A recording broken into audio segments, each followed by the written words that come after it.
On an ordinary summer afternoon in Tacoma, Washington, the quiet hum of a suburban Bank of America was shattered by a precision strike that could have been mistaken for a military operation. At 5:15 p.m. on August 7, 2006, four masked men burst through the glass doors. They weren't panicking or improvising. They moved with calm, calculated rhythm, one shouting orders, one covering the lobby with an assault rifle, another leaping over the counter with practiced agility. Everyone on the ground. One barked, his voice sharp and commanding, almost professional. A red laser beam darted across the floor and over the walls, landing on terrified tellers who froze, hands trembling above their heads. Within 2 minutes and 21 seconds, the robbers were gone, disappearing with $54,011 in cash. No one was killed. No alarms triggered fast enough. It was over before the brain could even process the fear. What followed stunned investigators, soldiers, and the nation alike. The crime wasn't the work of seasoned criminals or desperate men. It was led by a U.S. Army Ranger, a soldier trained to fight wars, not rob banks. His name was Luke Elliott Sommer. And this is his story. Luke Sommer was born on June 26, 1986, in the small town of Peachland, British Columbia, Canada. He grew up in a deeply religious household and was homeschooled for most of his youth. People who knew him described him as bright, disciplined, even charismatic. But there was always something intense about him. From a young age, Sommer admired authority and structure. He wanted to serve, to prove himself. That ambition led him to enlist in the U.S. Army in 2003 at just 17 years old. His goal wasn't just to join the military, it was to become one of the best. He pushed himself through brutal training and soon earned a spot in the elite 75th Ranger Regiment, an accomplishment that only a fraction of soldiers ever achieve. Sommer deployed to Iraq and Afghanistan. By all accounts, he served with courage, precision, and intelligence.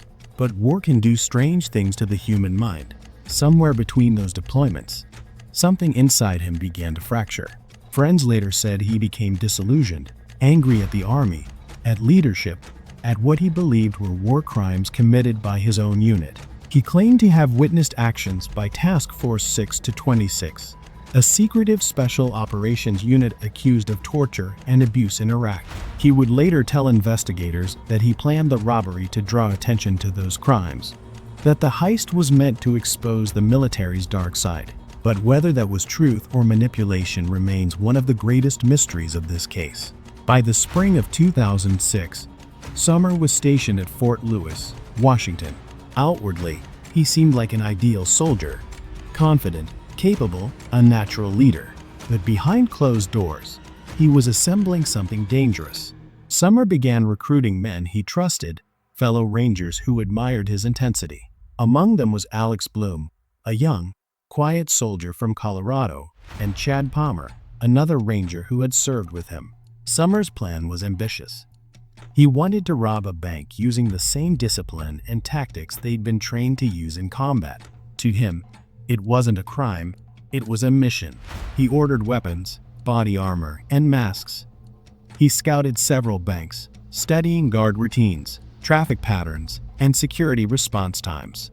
The men held secret drills, practicing entry and exit procedures like soldiers rehearsing an assault on an enemy compound. To test loyalty, Sommer even devised suicide checks, forcing recruits to point loaded guns at their own heads to prove they could follow orders without hesitation. It was intimidation disguised as trust. Finally, after weeks of planning, he chose the Bank of America branch on South Tacoma Way. It had quick access to escape routes and minimal on-site security. August 7, 2006. The mission day. At 5:15 p.m., the bank was winding down for closing. The robbers arrived in a silver Audi A4, driven by Alex Bloom. Inside the car were black duffel bags, loaded rifles, and tactical gear. Wearing body armor, gloves, and masks, the four men stormed in. Customers screamed. Tellers froze. One man guarded the door. Another kept his rifle pointed toward the ceiling. Sommer leapt over the counter with military precision, barking orders to the tellers. Fill the bags, fast. He knew exactly what to take. High-value bills, no die packs, no marked money. The timing was impeccable. 2 minutes in, one robber shouted, "Let's go." They dashed out the rear door, ran through an alley, and jumped into the waiting Audi. Within seconds, they were gone. Witnesses outside barely caught a glimpse, but one detail slipped through their perfection: the front license plate. In their rush, they'd removed the back plate, but left the front one on. That single oversight would unravel everything. Within hours, investigators traced the plate to Alex Bloom, a ranger stationed at Fort Lewis. FBI agents quickly obtained a warrant and found the Audi hidden in a base storage area. Inside were gloves, ammunition, and traces of cash matching the stolen bills. When they raided the soldiers' barracks, the findings were damning. In Sommer's room, they discovered 2 AK-47 rifles, thousands in cash, tactical gear, and even an unregistered grenade. The Rangers, who had trained together, were suddenly under arrest. Sommer fled across the border to Canada, claiming he was being persecuted for speaking out against war crimes. But the FBI coordinated with Canadian authorities, and he was eventually arrested and extradited back to the United States. Under pressure, Alex Bloom confessed, telling investigators that Sommer was the mastermind, the planner, the leader, the one who made them believe they were part of something bigger than robbery. Chad Palmer also confessed, describing how Sommer's charisma and intensity had drawn him in. "He made it sound like it wasn't about money," Palmer said. "He said it was about justice. But was it really?" When Sommer finally faced court, he stood defiant. He didn't deny the robbery. He claimed it was an act of protest. He said he wanted to force the government to investigate war crimes committed overseas. The prosecution dismissed that as a lie, a delusional attempt to give purpose to greed. They painted him as manipulative and dangerous, a man who had turned military discipline into criminal efficiency. During his trial, the courtroom was tense. Sommer often argued with his own lawyers. He filed bizarre motions, accused the FBI of conspiracies, and gave long, rambling statements about government corruption. Ultimately, the evidence was overwhelming. Sommer pleaded guilty to armed bank robbery, conspiracy, possession of an unregistered destructive device, and brandishing a firearm. He was sentenced to 24 years in federal prison, followed by 5 years of supervised release. But even behind bars, he couldn't stay quiet. In 2009, federal prosecutors charged Sommer again, this time for assaulting a co-defendant in prison and attempting to hire someone to murder the federal prosecutor handling his case. In 2010, he pleaded guilty once more and was given an additional 20 years. His final sentence: 31 years in prison. A man once trained to defend freedom was now condemned by it. The aftermath of the robbery rippled far beyond the courtroom. For the tellers and staff inside the bank, trauma lingered. Some couldn't return to work. One employee later said she still panics whenever she sees someone wearing tactical gear. The laser dot she once saw on her coworker's chest haunted her for years. For the military, the case was a deep embarrassment. It raised questions about mental health, discipline, and oversight. How could someone trained to the highest standards of military ethics orchestrate a crime like this? The media seized on the story immediately. It was the perfect paradox: a soldier turned outlaw, a man claiming to rob for justice. Newspapers dubbed it the Ranger Robbery. Talk shows debated whether Sommer was a villain or a whistleblower. Even now, opinions remain divided. Some see him as a manipulator who used ideology to disguise greed. Others believe his talk about war crimes had a grain of truth, and that he snapped under moral pressure. But what seems undeniable is that Sommer wanted attention. He wanted a spotlight. In some ways, he got exactly that. One employee later said she still panics whenever she sees someone wearing tactical gear. The laser dot she once saw on her coworker's chest haunted her for years. For the military, the case was a deep embarrassment. It raised questions about mental health, discipline, and oversight. How could someone trained to the highest standards of military ethics orchestrate a crime like this? The media seized on the story immediately.